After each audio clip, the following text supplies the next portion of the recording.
Senhor, a minha prece eu quero aqui te pedir. Teu favor, alguém que padece, que não merece, mas quer teu perdão. Pois me perdoa, Senhor, te peço com devoção. Veste tua vida morrendo na cruz, eu quero ser teu, meu Jesus.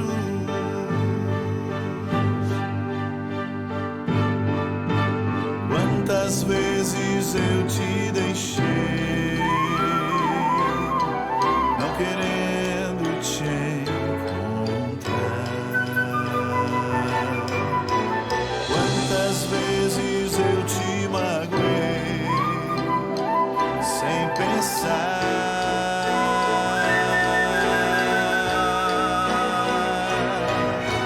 Quantas vezes me deste a mão, mas eu não quis aceitar. Quantas vezes em meu viver te fiz chorar.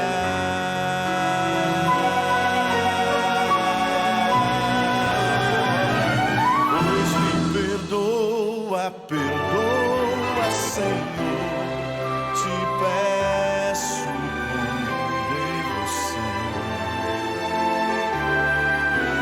Veste tua vida morrendo na cruz, eu quero ser teu, meu Jesus.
Chegou a hora de adorar ao Senhor. Chegou a hora de ouvir do seu amor.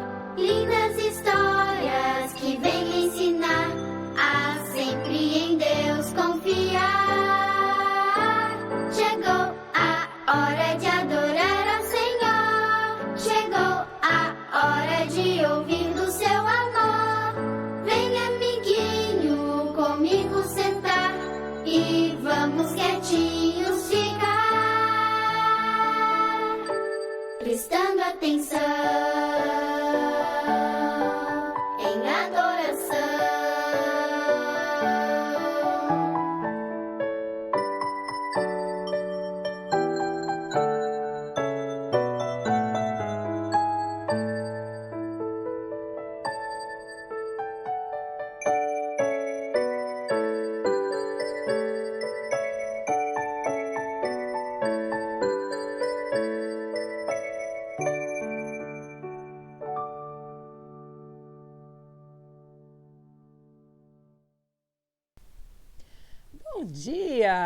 tudo bem com você? Olha quem veio falar bom dia para você hoje, o Seno. Mas o Seno, hoje a historinha não é dele. Hoje a historinha é de uma cachorra que eu ganhei. Ela era uma cocker, muito linda, uma cocker preta. Desculpem. E essa cocker, ela veio morar com a gente e eu já tinha a Minnie lá em casa. E as duas ficaram nossas companheirinhas.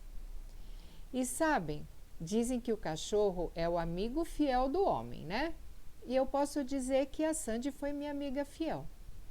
Certa vez eu sofri um acidente de carro e me machuquei. Machuquei um osso aqui, esse osso que chama externo. Depois, uma semana depois, eu quebrei meu pé. Acho que eu não estava numa fase muito boa, né?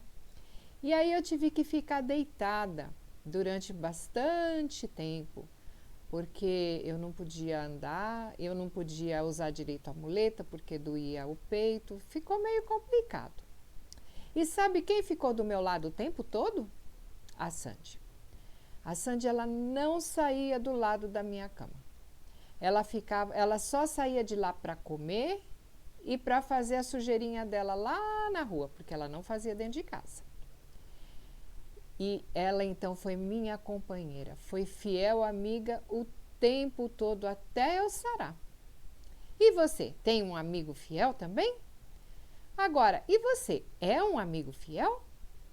Você é fiel e tem amor ao seu papai, à sua mamãe, aos seus irmãos, aos seus amigos? Sabe, a gente nunca esquece um amigo fiel. E Jesus é o nosso maior amigo e o mais fiel de todos. Ele te ama, ele cuida de você e ele quer que você fique com ele para sempre lá no céu. E você, é fiel amigo de Jesus? Esse mês é o mês de setembro, está terminando e hoje vai ter batismo na igreja. Você vai lá assistir o seu amiguinho se batizar? Hoje vai ter batismo de desbravador. Eu espero que você esteja lá. E o Seno também. Um bom sábado. Vamos fazer uma oração? Querido Deus, muito obrigada por sua amizade fiel por nós. Obrigada pelo seu amor, pelo seu carinho e pelo seu cuidado. Queremos pedir que o Senhor habite em nós e nos faça também sermos fiéis a Ti e que estejamos contigo no céu, para sempre. Em nome de Jesus, amém. Feliz sábado para você e para sua família. O Seno vai dizer tchau daqui a pouco.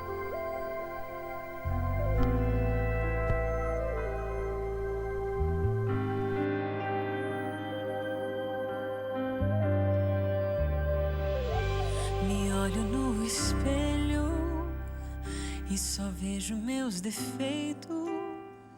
Vejo quão distante estou do ideal. Quão dessemelhante sou do Pai.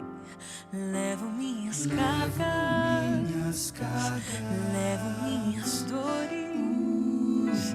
Minhas cicatrizes mostram bem o quanto me feri, me machuquei.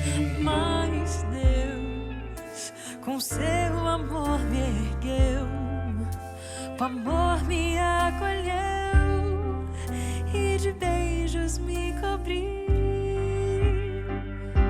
Porque o que Deus vê em mim é a beleza de Jesus, é a pureza que Ele tem, é a bondade que dele vem. Porque o que Deus vê em mim não é o que de fato sou, mas é o que a cruz provou, que posso ser naquele que me comprou.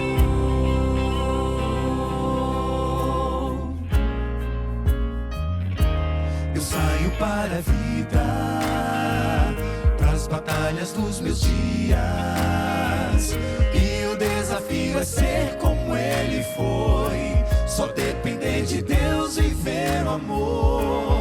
Peço todo dia, que ele seja o guia, ponha seu Espírito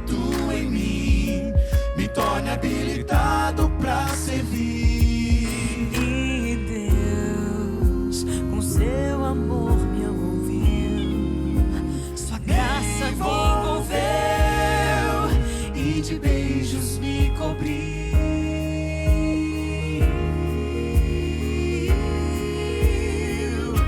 Porque o que Deus vê em mim é a beleza de Jesus, é a pureza que Ele tem, é a bondade que dele vem. Porque o que Deus vê em mim não é o que de fato sou, mas é o que a cruz provou, que posso ser naquele que me comprou.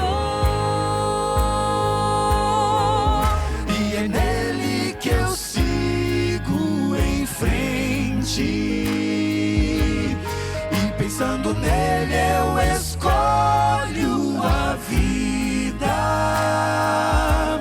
O caminho largo já não me seduz, vou andando no caminho estreito, esse é meu jeito. E Ele vai comigo, sim, Ele vai comigo.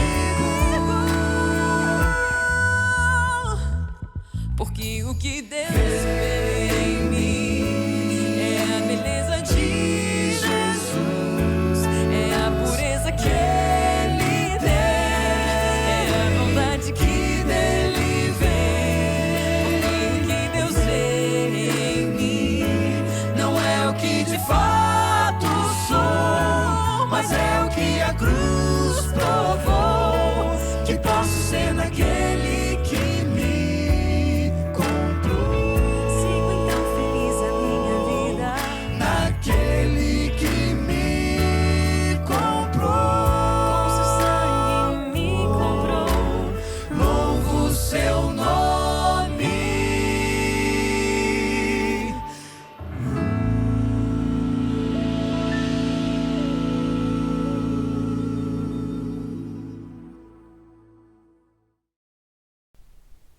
Bom dia, que bom estarmos juntos mais uma vez para o nosso culto agora de adoração. Nós vamos falar hoje sobre Ezequias e a sua fidelidade, mas eu quero antes disso cantar com você um hino. E o hino que eu escolhi hoje é o hino número 9, Prece ao Trino Deus. É uma oração ao nosso Deus Trino. Vamos cantar juntos?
Vamos Vem orar. aí o dia.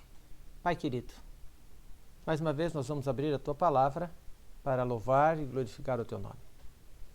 queremos pedir que aceites a nossa adoração a Ti nesta manhã e também uma entrega total em Tuas mãos.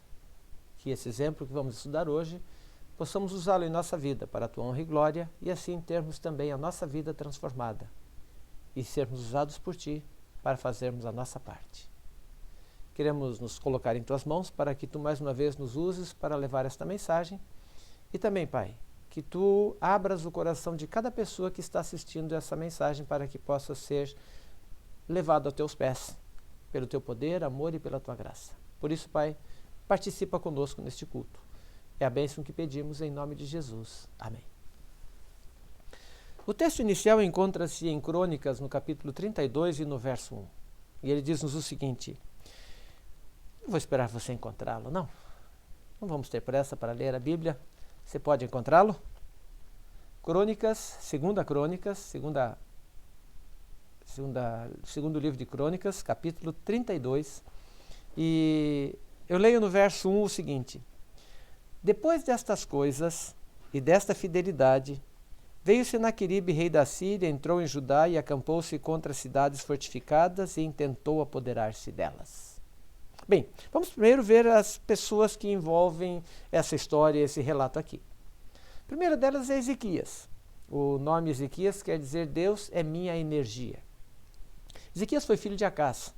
Segundo o relato bíblico, Acás não era um rei lá muito bonzinho, não. Ele foi um rei bastante ímpio e levou o povo de Israel para a idolatria.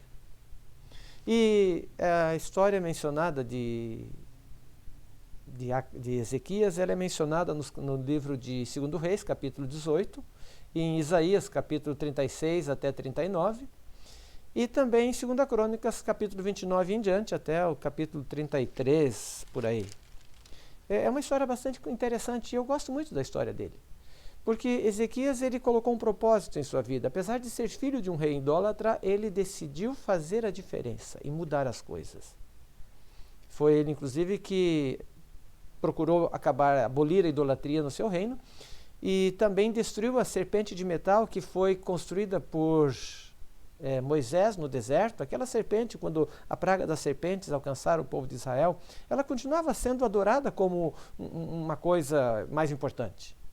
E ele então também eliminou esse instrumento, que era um instrumento que captava a adoração do povo de Israel. Senaqueribe é filho de Sargão I, Sargão II, do reino da Síria. E já no 4º ano do seu reinado, ele subjugou de forma mais completa e definitiva a Palestina e levou 46 cidades lá da região de Israel, inclusive da tribo de Judá, da Reino do Sul.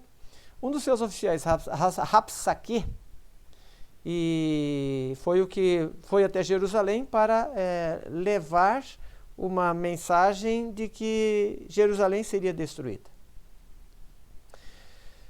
O contexto histórico, o filho de Sargão, a quem sucedeu o trono da Síria em 705 a.C., no seu 23º ano de Ezequias, tal como o rei persa, Xerxes, ele era fraco e presunçoso, covarde quando estava por baixo. Mas quando ele estava por cima, ele era gabola, gostava de se gabar de ser o bom. E ele propôs-se primeiro a quebrar a poderosa associação dos príncipes que se formaram contra ele. Entre eles estava Ezequias, que se aliara ao Egito contra a Síria, contra a vontade de Isaías. Senaqueribe conduziu um exército poderoso contra a tribo de Judá, cerca de 200.000 homens. Ele devastou a terra, tomando e destruindo muitas cidades.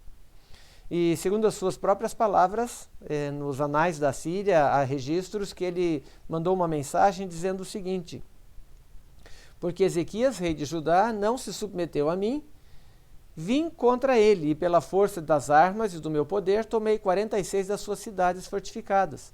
E das cidades mais pequenas que foram derrotadas, saqueei um número incontável.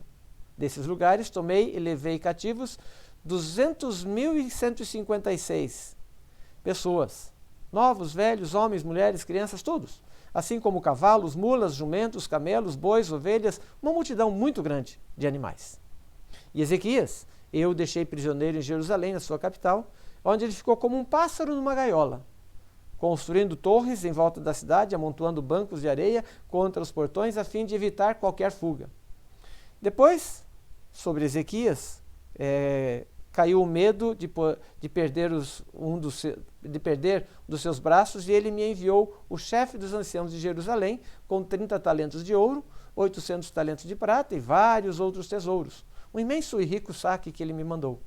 Todas essas coisas me foram trazidas a Nínive, a sede do meu governo. Isso está numa descrição de uma das histórias que o rei Senaqueribe deixou registrado. O exército assírio tinha passado por cima lembrando, a Síria era um povo e sírios eram outro povo. Síria era outro povo. E o exército assírio tinha passado sobre a Síria e Israel como um rolo compressor. E agora estava atacando Judá. Ele escreveu suas próprias crônicas, que tinha fechado Ezequias como um pássaro numa gaiola.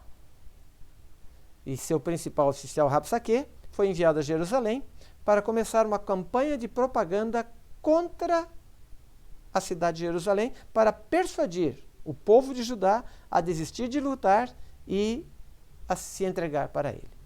Agora, Ezequias não estava disposto a se tornar um vassalo dos assírios e pediu ajuda ao Egito, mas não foi muito bem sucedido, e Senaqueribe mesmo assim marchou contra a Palestina, e agora Senaqueribe envia mensageiros para tentar persuadir Ezequias a se render, mas foi em vão.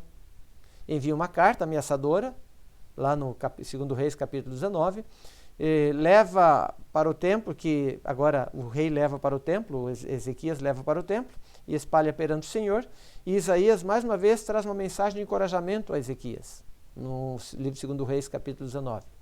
E então o resultado final, Senaqueribe foi morto por 2 dos seus próprios filhos, Adrameleque e Cerezer, e que foi sucedido em seu trono por seu outro filho Azaradom. Isso após um reinado de 24 anos. Então, isso é uma rápida história sobre Senaqueribe, ok? Agora, eu quero voltar os olhos para esse texto de 2 Reis, capítulo 32, verso 1. O texto começa com uma frase interessante, dizendo o seguinte: depois destas coisas. Então eu me perguntei certa vez, quando eu estava lendo a Bíblia, eu disse, peraí, depois destas coisas e desta fidelidade, depois de quais coisas? E então eu voltei algumas páginas da Bíblia, fui para o capítulo 29, e lá eu encontrei algumas coisas interessantes. Capítulo 1, capítulo 29, verso 1 e 2, diz o seguinte: Ezequias tinha 25 anos de idade quando começou a reinar, e reinou 29 anos em Jerusalém. Sua mãe se chamava Abia e era filha de Zacarias. Fez ele o que era reto perante o Senhor, e segundo tudo quanto fizera o seu pai Davi. E no verso 3 tem uma característica interessante. No primeiro ano do seu reinado, no primeiro mês, notem, ele assumiu o trono e logo começou com as mudanças. E o que é que ele fez? Quando a gente ali no verso 3, ele abriu as portas do templo. O seu pai havia fechado a casa, havia fechado as portas do templo, havia interrompido o serviço do templo. Ele trouxe também, Ezequias trouxe no verso 4, os sacerdotes e levitas de volta, para que eles pudessem realizar o trabalho que era da competência deles. E lá nos versos 18 e 19, ele fez uma purificação da casa do Senhor, e como também do altar de holocaustos, com os seus vasos, a mesa de proposição, com os seus vasos, tudo que estava ali, e todos os vasos que a casa do seu pai havia lançado fora, devido à sua transgressão. E agora ele está preparando o templo para um novo programa de santificação. E então ele coloca todas as coisas ali. Ezequias, a casa havia retirado esse altar do seu lugar e o havia profanado. E os templos, os utensílios do templo haviam sido jogados fora, outros queimados, danificados. Então estava tudo uma bagunça só. Então, o que é que Ezequias fez? Ele restaurou o templo. Restaurou o programa do culto de adoração do povo de Israel. Ele fez com que o povo se voltasse novamente para Deus. E então ele fez um grande cerimonial de reconsagração do povo. E foi feito sacrifícios de animais pelo rei, pelo povo. Foi uma reconsagração de todo o povo de Israel. E então, o verso 29 descreve isso quando ele restabelece o culto ao Deus de Abraão, ao Deus verdadeiro. Fez uma convocação também de uma celebração de Páscoa, convidando inclusive as tribos de Israel que ficavam ao norte para que viessem participar deste momento de retorno aos caminhos de Deus, que haviam sido seguidos anteriormente pelo povo, mas que haviam sido abandonados devido aos reis que se afastaram, aos reis que levaram o povo à idolatria. E essa Páscoa foi celebrada no 2º mês e não no 1º, como era o costume, que havia sido, quando proclamada por Moisés, a data dessa Páscoa era no 1º mês. Mas como estava tudo bagunçado, ele primeiro precisou colocar as coisas em ordem. Então Ezequias fez essa Páscoa no 2º mês. E então ele reuniu todo o seu povo que queria, todos aqueles que queriam ir ali. Isso está registrado no verso 30 e já nós vamos falar isso. Quero ler um texto de Profetas e Reis, página 334, diz o seguinte: por muitos anos a Páscoa foi observada como festa nacional. A divisão do reino após o reinado de Salomão tinha feito isso parecer impraticável. Mas terríveis juízos sobre as 10 tribos estavam despertando no coração de alguns o desejo por coisas melhores. E os estimulava a mensagens dos profetas, e eles estavam percebendo que isso havia a mensagem que eles haviam feito, que os profetas estavam trazendo para eles. Por meio dos correios reais, foi feito um convite para a Páscoa em Jerusalém. E foi ouvido amplamente, de cidade em cidade foi feita a divulgação, pela terra de Efraim, Manassés e até Zebulon, longe, até lá no norte. Os portadores do convite, eles foram em algumas situações repelidos. Os impenitentes e levianamente se retiraram, não obstante, alguns estavam ansiosos para buscar a Deus, para um conhecimento mais claro da sua vontade, e eles então se humilharam e vieram a Jerusalém para o culto. E veja no capítulo 30 de 2 Crônicas, versos 13 a 15, qual foi o resultado dessa celebração de Páscoa. 2 Crônicas, capítulo 30, versos 13 a 15. Veja o que diz ali. Ajuntou-se em Jerusalém muito povo para celebrar a festa dos pães asmos. No 2º mês, muito grande congregação estava ali.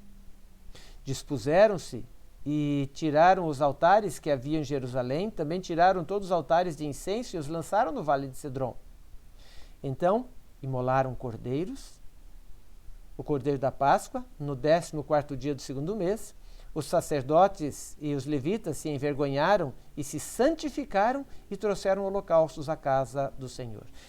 A data precisa era o 14º dia do 1º mês, mas aqui foi feito no 2º mês.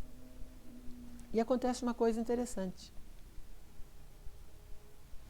O período de festa de Páscoa era normalmente uma festa de 7 dias de comemoração. Mas aqui acontece uma coisa interessante. As consequências dessa consagração a Deus, você encontra no verso 20. Uma frase bem curta, sucinta e objetiva.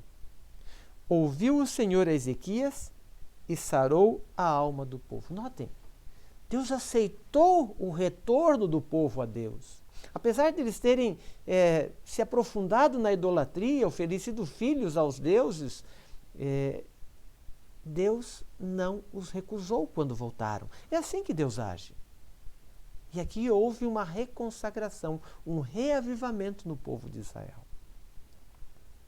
E veja nos versos 26 e 27 ainda, que diz ali. Houve grande alegria em Jerusalém, porque desde os dias de Salomão, filho de Davi, rei de Israel, não houve coisa semelhante em Israel. Então os levitas e sacerdotes se levantaram para abençoar o povo. A sua voz foi ouvida e a sua oração chegou até a santa habitação de Deus, até os céus. Então notem, houve um retorno, uma reconsagração, uma busca a Deus. E notem o que aconteceu. No capítulo 31, você encontra uma outra coisa interessante aqui. Acabando tudo isso, todos os israelitas que se achavam ali saíram das cidades de Judá, fizeram o quê? Quebraram as estátuas, cortaram os postes ídolos, derrubaram os altos e altares por todo Judá e Benjamim, como também Efraim e Manassés, até que tudo destruíram. Então, tornaram todos os filhos de Israel, cada um para a sua possessão, para a cidade deles. Então, foi uma coisa interessante. Essa forma de reavivamento levou o povo a terminar com os altares, exterminar com tudo aquilo que fosse uma abominação, tudo aquilo que os levava a práticas de idolatria. Esse foi o resultado. Mas o mais interessante ainda é o seguinte: normalmente se levava uma semana. E o texto bíblico, no verso 23, diz o seguinte: concordou toda a congregação, capítulo 30, verso 23, diz o seguinte: concordou toda a congregação em celebrar outros 7 dias, e de fato, assim o fizeram com júbilo. 7 dias, que era a normalidade da festa, dedicados à festa da Páscoa, passaram muito rápido.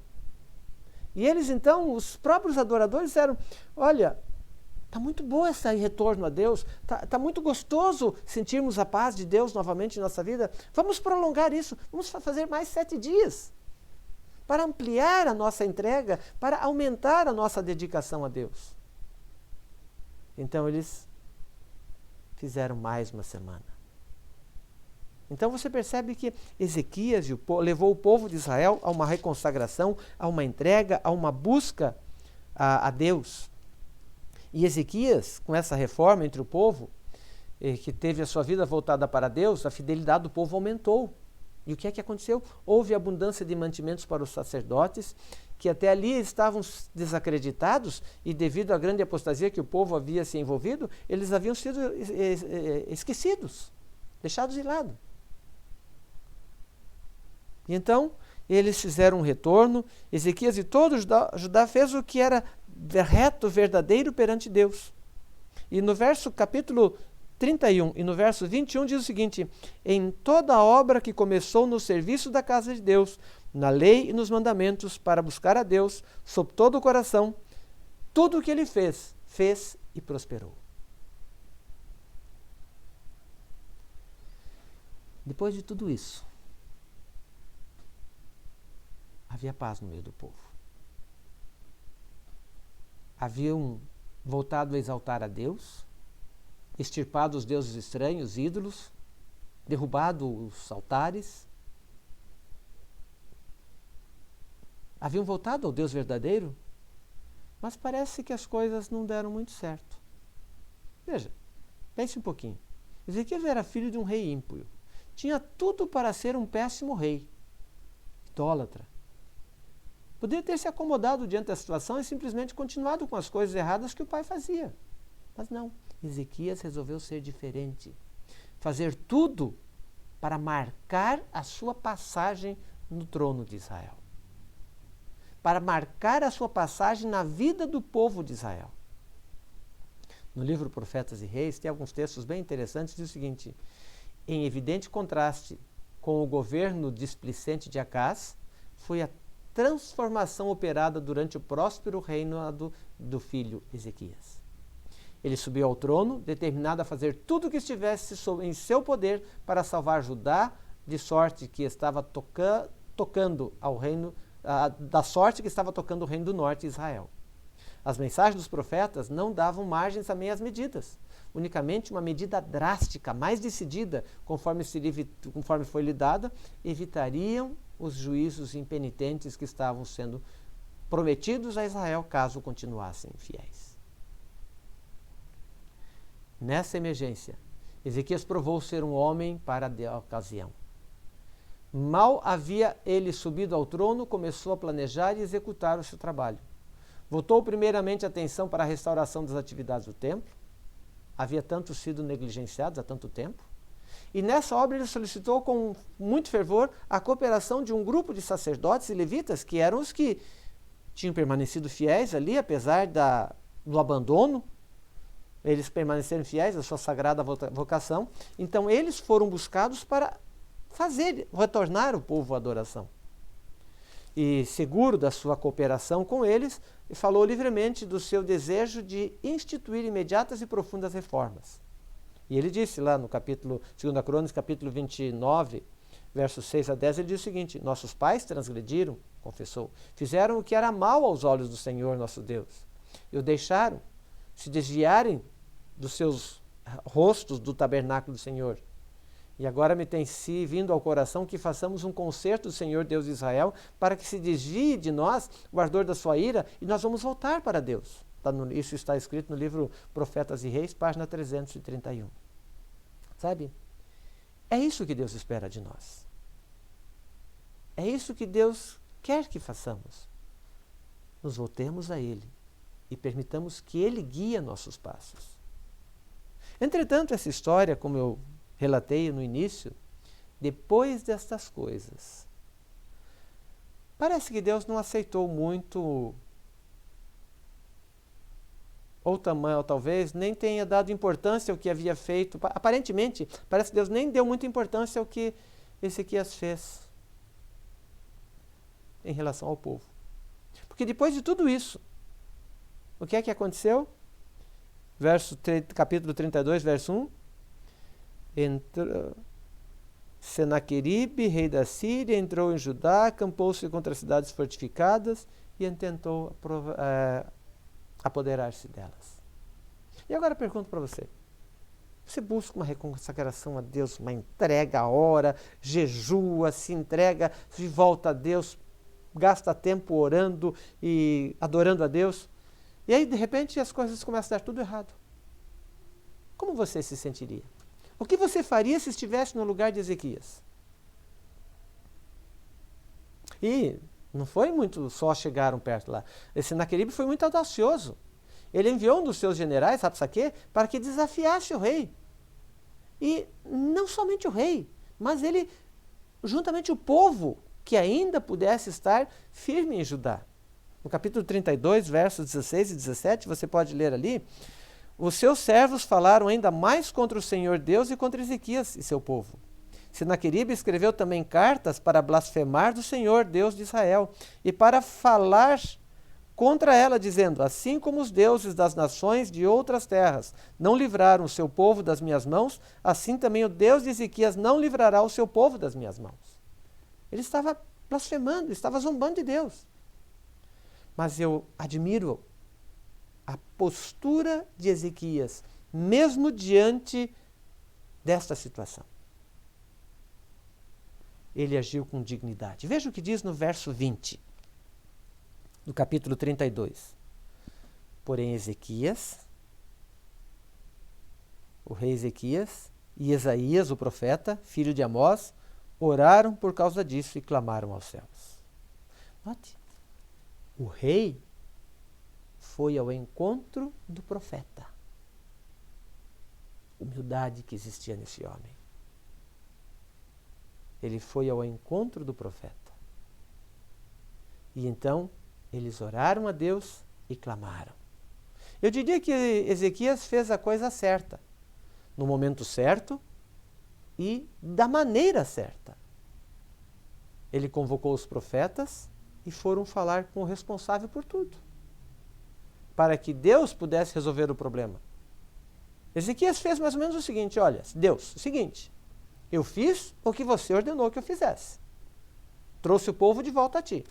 Agora esse camarada que está aí fora no muro, está me cercando, esse tal de Senaqueribe, esse é problema seu agora, não é meu, não tenho nada com isso. Você e ele resolvam a situação. Ezequias entregou o problema nas mãos de Deus. Eu diria que ele fez o certo. Ele entregou o problema nas mãos de quem pode resolver. E então veio o resultado. Versos 21, capítulo 32, versos 21. Então o Senhor enviou um anjo que destruiu todos os homens valentes, os chefes e os príncipes do arraial do rei da Síria. E este, com o rosto coberto de vergonha, voltou à terra, tendo ele entrado na casa do seu Deus. Os seus próprios filhos ali o mataram à espada. Viu como Deus resolve as coisas? Um anjo. Cerca de 200.000 soldados foram mortos. Precisou mais? Viu como é simples? Como quando a gente entrega nas mãos de Deus o problema, Deus resolve. E no verso 22, assim livrou o Senhor Ezequias e os moradores de Jerusalém das mãos de Senaqueribe, rei da Síria, e das mãos de todos os inimigos, e lhes deu paz por todos os lados. Deu paz por todos os seus dias.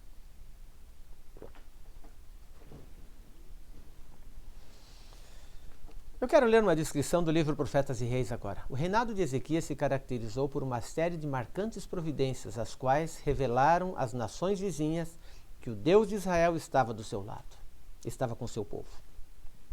O êxito dos assírios em capturar Samaria e espalhar o quebrantando o remanescente das 10 tribos entre as nações durante a primeira parte do seu reinado, estava levando muitos a pôr em dúvida o poder de Deus, do Deus dos hebreus. Estavam em dúvida. Agora, empolgados por seu sucesso, os ninivitas tinham posto de lado a mensagem de Jonas e agora se tornaram insolentes em sua oposição ao propósito do céu. Poucos anos após a queda de Samaria, os exércitos vitoriosos reapareceram na Palestina, dirigindo-se desta vez as suas forças contra as cidades fortificadas de Judá, contra Jerusalém, como a última medida de sucesso, mas se contiveram por algum tempo, em virtude das dificuldades surgidas em outras partes do reino. Não seria senão alguns anos mais tarde, ao aproximar-se o fim do reinado de Ezequias, que deveriam ser demonstrado perante as nações do mundo se os deuses dos pagãos eram mais poderosos do que o Deus de Israel. Mas isso não aconteceu. O Deus de Israel, mais uma vez, mostrou-se vitorioso. Querido, eu quero deixar algumas lições para você nesta manhã. A primeira delas. Às vezes a gente acha que a nossa fidelidade é uma apólice de seguro. O fato de eu ser fiel a Deus, então vai dar tudo certo, tudo vai sair bem, não passarei por dificuldades, não terei provações, nada disso. Tudo vai estar sempre bem. Errado. Me lembro uma vez eu estava fazendo uma semana de oração numa das igrejas do meu distrito. Quando alguém me falou que havia um problema no meu carro lá fora e eu fui lá ver. Quando eu cheguei no carro, abri o carro para ver, um senhor gentilmente chegou com uma arma na mão, apontando para a minha testa e disse, me dá a chave, por favor. Aliás, ele nem pediu por favor, disse, me dá a chave. E perguntou, tem alarme? Eu disse, não. E ele pegou e foi embora com o meu carro. Nunca mais eu soube. E eu voltei para a igreja para pregar. Não sei se você já passou por essa desdita alguma vez, mas como você se sentiria voltar para pregar depois de uma hora dessas, falar sobre a esperança e sobre o amor de Jesus e sobre a segurança que a gente encontra em Jesus? É duro, né? Pois é. Mas isso nos mostra que o fato de ser fiéis não é uma apólice de seguro, mas é uma garantia de que Deus está ao nosso lado. Somente Deus pode nos dar forças quando as coisas difíceis acontecem. E Ele nunca desamparou seus filhos. Então, não tenha dúvidas. Por isso que eu disse, depois dessas coisas, dessa execução de fidelidade, houve a prova. Isso nem sempre acontece, porém. Outro detalhe, outra lição.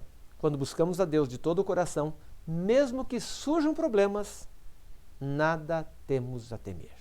É como diz o Salmo 23.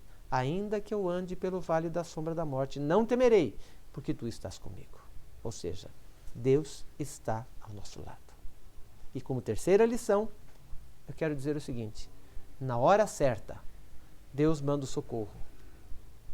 Não como eu quero, não quando eu quero, mas como Deus acha que é o melhor para você e para mim.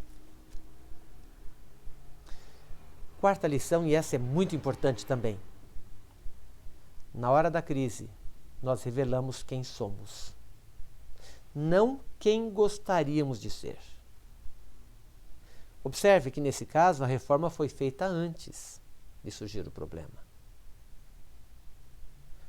De forma semelhante, nós também devemos nos preparar agora. Quando as dificuldades, temos, mas quando as dificuldades não são tão grandes. Nesse momento, nós temos que estar preparados e nos preparando para enfrentar as coisas que virão diante de nós.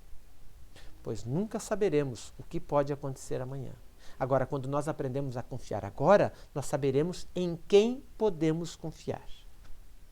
Então, a pergunta que eu deixo para você é a seguinte: será que nós conhecemos suficientemente o nosso Deus para confiar nele? Quinta lição. Deus requer fidelidade completa em todos os setores, em todas as áreas da nossa vida. No aproveitamento do nosso tempo, a fidelidade ao sábado, no uso dos nossos talentos, no cuidado do nosso corpo é o templo do Espírito Santo, na administração dos nossos tesouros, na execução do nosso trabalho, no nosso testemunho, na nossa vida prática, enfim, um todo. É a fidelidade que Deus pede de nós. Eu gosto muito da sexta lição. São 6 lições aqui que eu tirei.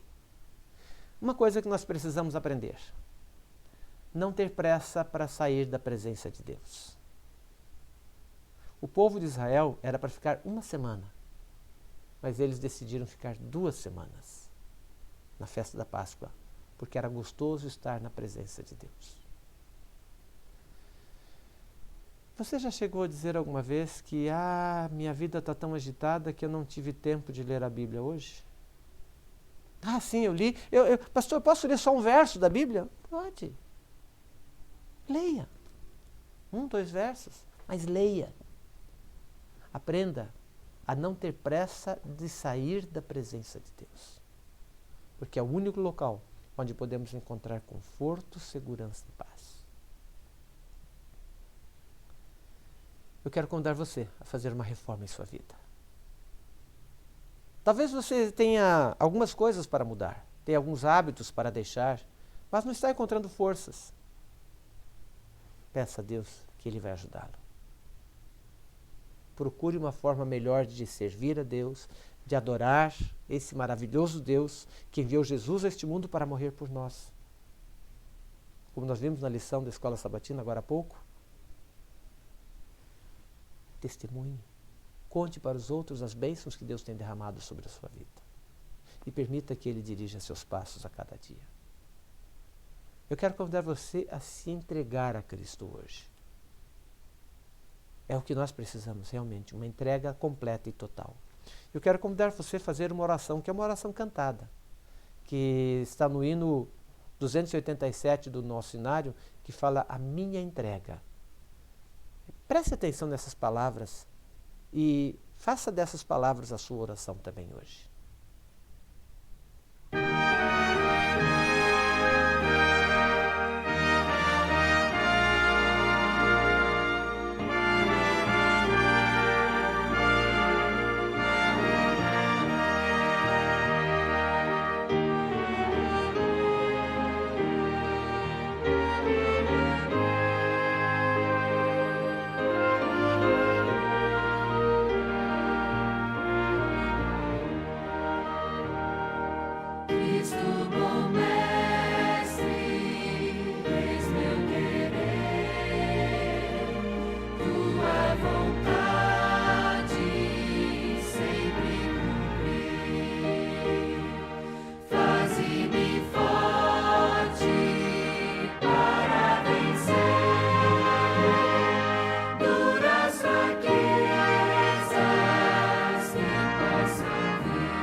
Cristo bom.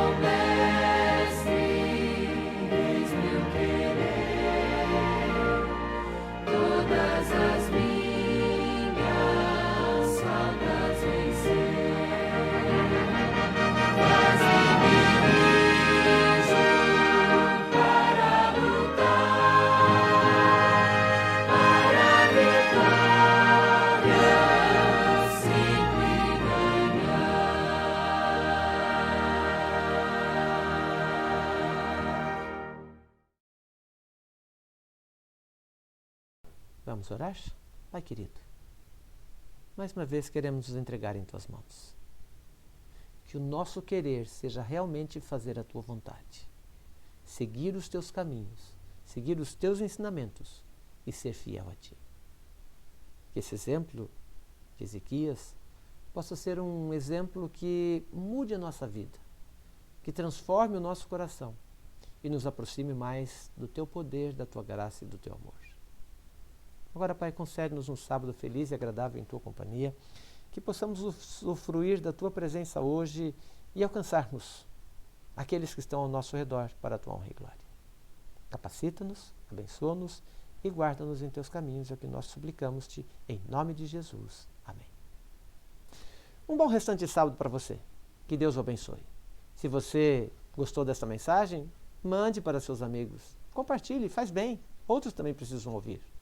Se você está assistindo no Face, a sua curtida é muito importante. Se você está no YouTube e não é inscrito ainda, inscreva-se. Curta também. É muito importante essas curtidas porque elas fazem com que a nossa mensagem alcance mais pessoas, se torne mais visível na internet. Ajude-nos nisso. Assim, o Evangelho será pregado a mais pessoas. Que Deus te dê um sábado maravilhoso com Cristo Jesus. Um bom dia e um sábado feliz.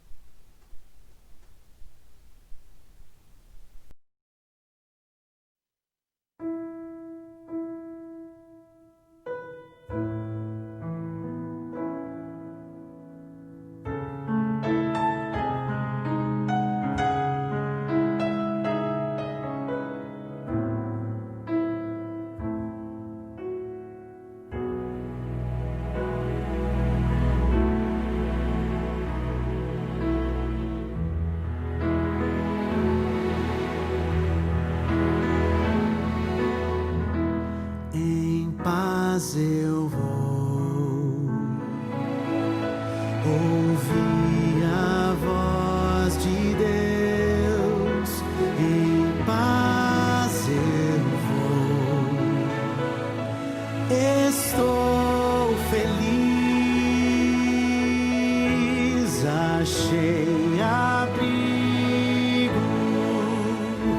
em sua casa. Estou com meu Jesus.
Jesus.